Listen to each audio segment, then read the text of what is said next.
Hello guys and gals, me Mudahar, and ladies and gentlemen, I'm going to stay quite still for this video because I don't know what happened today, but I think my back has been locked, okay? It really feels like there's a Jenga game in my upper torso, and one wrong move can make me collapse hard as hell. It actually hurts to laugh a little bit. So you know what? I'm going to get into something that is a little bit serious. So yesterday, one of my favorite games got delayed, Grand Theft Auto 6, and there's been a lot of speculation going on. But it turns out things at Rockstar may not be as clean as they seem to be, ladies and gentlemen. Now, if you remember back then, a game called Red Dead Redemption 2 ended up dropping, and Red Dead Redemption 2 was one of the most beloved games of the time. Like 6 years ago, 7 years ago, it was a video game that literally set itself apart from every other open world title that was out there. Now, the issue with this game was there was a severe amount of crunch. There was something about like 100-hour work weeks. Now, of course, obviously, according to the fellas over at Rockstar, the polishing, rewrites, and re-edits Rockstar does are immense. We're working 100-hour weeks several times in 2018. The finished game includes 300,000 animations, 500,000 lines of dialogue, and many more lines of code.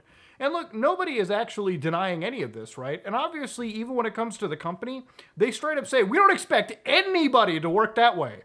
Across the whole company, we have senior people who just work hard purely because it's the love of the game, quite literally. Now, I want to ask you the question, okay? If your boss came up to you and said, listen, buddy, you want to work another 100 hours or something on a video game, on a piece of media, you probably would be thinking, all right, yeah, sure, but, you know, my pay's got to go a little bit higher. Okay, maybe I got to get some crazy overtime benefits. Hey, we're also releasing one of the biggest games of all time. You think we can work in maybe a little bit of a bonus, right? I think that anybody that should be asked to work for hours should be fairly compensated, okay? I've always said this pretty much to anybody. It's like anytime I hear like a teacher, for instance, make fucking all, I always think to myself, I'm like, man, you know, for people that are raising the children of the future, maybe we should probably pay them a little bit more. But then again, whole separate video. You get the idea. You get what I'm trying to say, okay? So it turns out a couple days ago, Rockstar had fired like 40-something people, 30 to 40 people. And it actually turned out that these people were out like protesting against Rockstar. So yeah, literally as we're talking, there is an actual protest going on in front of Take-Two Rockstar North offices. I mean, they got the whole flares on, they got everything. And you might be like, why are there crazy protests? Well, apparently Rockstar was out there saying that like all the employees that got sacked from their company were apparently just sharing confidential information in a public forum.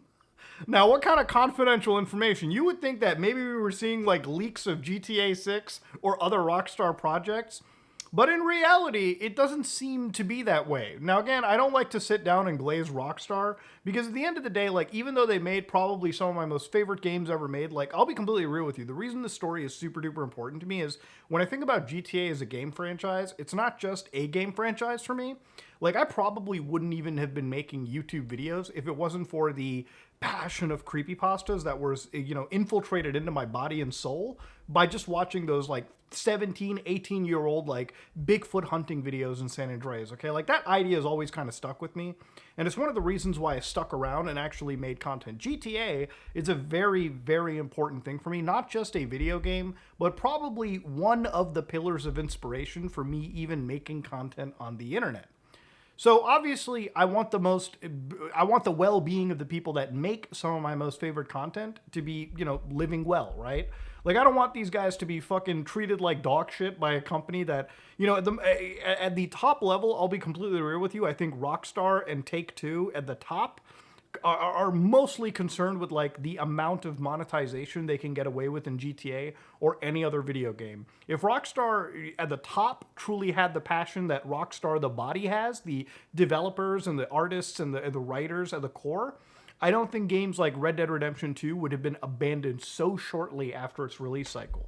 So then the story thickens, the plot gets thickened, ladies and gentlemen, on the GTA forums, and anybody that doesn't know what the GTA forums is, it's probably one of my most visited websites. Want to talk about mods, Grand Theft Auto games? This is where you sit down. It's probably one of the most longest running forum sites imaginable.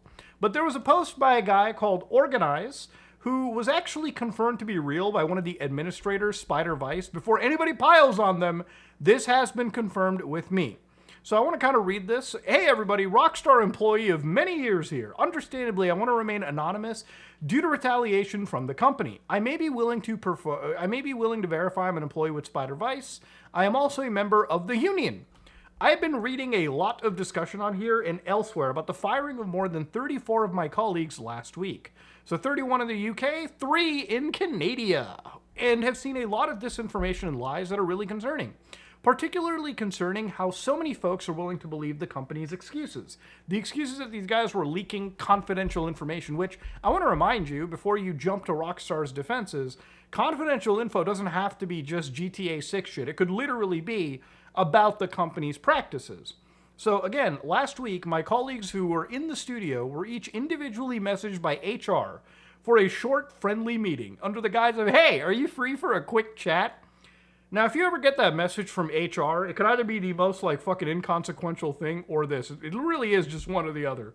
Upon attending this meeting, they were handed an envelope with a short letter stating that their employment has been terminated for gross misconduct regarding posts made in Discord. Now, immediately when I put the words gross misconduct and posts made in Discord, different flares go up. But unfortunately, I've been a YouTuber too long, and I've seen the story play out differently. Anyways, the story here was that allegedly these guys were just talking about company practices in a private Discord group. Now, if that's true, one of the stupidest things you can do is quite literally do this kind of behavior on a company computer. Because you're always 100% being fucking monitored. The company computer and the laptop, even the shit you take home, belongs to the company. If you think they're not spying on you, you're out of your mind, okay? They failed to provide any evidence when asked, nor was any stated in the letter, and did not divulge any other information or reasoning, and no other reason. They refused their right to union representation in a disciplinary meeting, which is against UK employment law, and were frog-marched out of the studio, with the meeting lasting less than 5 minutes. For colleagues who were not in the studio that day, they received a phone call from HR that lasted less than 2 minutes, telling them they were fired, and that they'd received the same letter as above. I was aware of one employee who had a panic attack at this moment. And HR hung up on them during this panic attack, not caring at all about their well-being. I mean, that sounds like fucking HR to me. It sounds like HR. These colleagues of mine were hard workers who have spent many, many years at Rockstar in critical roles. With colleagues who have been at Rockstar for more than 18 years. Man, 18 fucking years. That means they definitely worked on at least 1 or 2 GTA games. They are not easily replaced and will certainly affect us in making our project deadlines. Now, a lot of people have said that maybe GTA 6 was delayed because of this, and I think they came out and said that, no, it's not that. Remember, this is a game made by 2,000 employees, but again, don't disregard even just one employee. Sometimes you have an employee that's writing such a critical part of the game that is almost, irreplaceable by any other developer, right? Like, again, writing code for a video game is substantially harder than many people think. And especially for a game that looks as good and a simulation as impressive as Grand Theft Auto, I'm sure that they've definitely tapped very specific talent that they absolutely can't afford to lose. So you guys are senior artists, animators, QA testers. Very important to have these guys, because if we don't have proper QA testing, we end up with dog shit releases. Designers, programmers, producers, including leads, all super talented people. Some of the people were off sick, recovering from surgery, or on paternity leave, fired without pay, losing their careers, and putting them into hardship in the lead up to Christmas, and potentially losing their visas to work in the UK. Let me make this clear. I never saw any discussion, leaking of Rockstar projects in Union Discord. The only ever discussion was around Union efforts. So they're not even denying that they were talking about this kind of stuff. They literally said they were just talking about unionizing. Now, for anybody that says unionizing is going to be bad, just remember, okay? The reason why the union exists is so that the people at the top of the company can't just ragtag abuse the core of the company. It's a pretty important aspect. Now, does this mean unions are always 100% rosy gold? No, not at all. But in an industry like this, you need to have some protections for the worker. Otherwise, if you don't have any protection for the workers, if it's just laissez-faire, there tends to be abuse that gets brought up. It's just human nature, rising to the surface, as sad as it sounds. The Discord wasn't public. It was a private Discord that only contained Rockstar employees and the IWGB union officials. So there was union busting and nothing else. Everyone fired was a union member. They were also predominantly those who were on the union organizing committee of each UK studio. just 1 week before the union reached 200 members, taking us over the 10% threshold required to seek recognition and begin engaging in collective bargaining, allowing us to negotiate directly with management on the key issues that affect us. So things like worsening crunch, inadequate pay, and inflexible working arrangements. So again, if you're a gamer that gives a shit about your video game, this should be important to you, right? Because ultimately, the talent that is putting together the software that we love to enjoy playing, especially for something as beloved as Grand Theft Auto, should be respected, right? Like, should these guys make more money for the effort that they put in? Absolutely. I think I was reading somewhere like video game developers usually are people that put in so much effort into development work, but out of every computer programming related field, they probably make arguably the shittiest in terms of the talent put in. So they fired over 34 of us now. There were 250 of us in the union group. This is in fear that they will get away with this. There's nothing stopping them from doing this again and again. Those of us who are lucky and remain for now work in fear.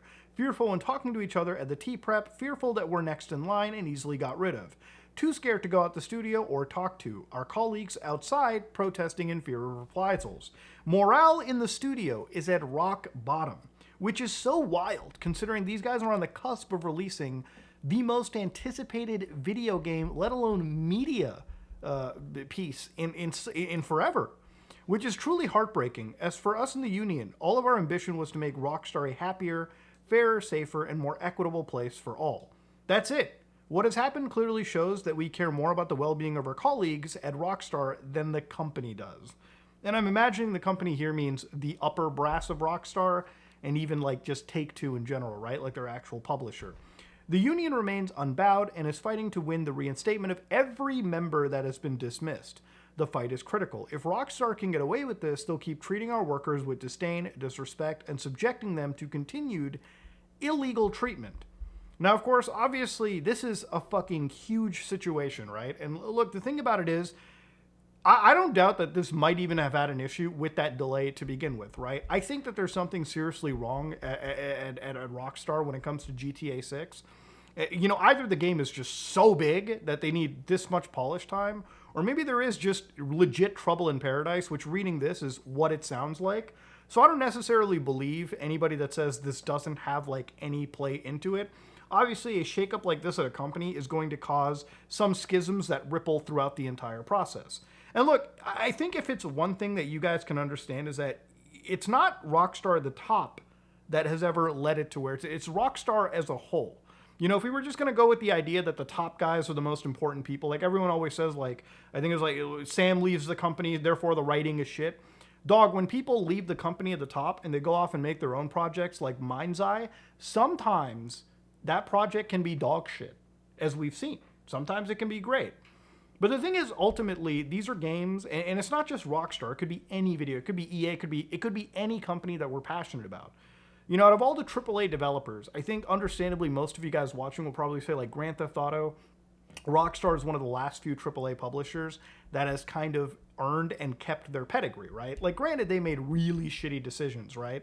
I'm not going to sit here, as much as I love GTA, sit down and glaze the fact that they have a dog shit subscription service for Grand Theft Auto. I'm not going to sit here and glaze the fact that, you know, just because GTA games look amazing, Red Dead games look amazing, the output at Rockstar hasn't ceased simply because they found that they can make substantially more money if they just drip feed us dog shit content in GTA Online.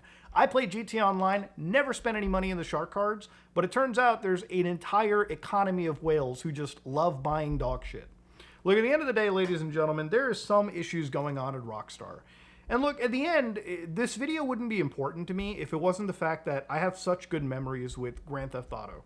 Even discounting just playing the core games, on my channel alone, playing mods like Mr. X, playing around with even Lost mods, like the Terminator mod, for instance, it just shows you that there's a whole community of people involved in these games that keep it alive for so long. GTA in the modding community, at least pre-GTA 5, was as impressive as current day Bethesda titles, right? Like, it's just that much of a modding platform. It's just that much of a game where 10 years down the road, people are still making video essays, people are still talking about it, people are still revitalizing these games with mods and features. Because it really is, these really are just like landmark defining games. They really have been. You know, say what you will about games like GTA 5, right? Some people love the game, some people hate it, but you can't deny on the fact that it does keep a standard benchmark at the time, and it still kind of holds its own against video games that are released today. So, you know, for the people that are making these kind of games, right? Like, I think the utmost requirement of basic respect to them is what we really need, right? Like, because without these guys, we wouldn't really have the kind of games that we kind of hype for or get excited about. You know, if we allow companies like Rockstar to jump down in the state that they are, then they eventually become even more relative to companies like EA, companies like Activision, companies like Ubisoft, which have done worse at the moment than Rockstar. But Rockstar is not on a different trajectory. If they keep going down that road, you know, who knows? Maybe they might choose to actually one day become the next Ubisoft 10 years from now. But yeah, ladies and gentlemen, bad things are happening in Rockstar, and I really do hope that the employees that lost their jobs get their stuff back. Nobody should be denied from union hosting themselves or like unionizing just to protect themselves a little bit. If you like what you saw, please like, comment, and subscribe. Just like if you dislike it, I am out.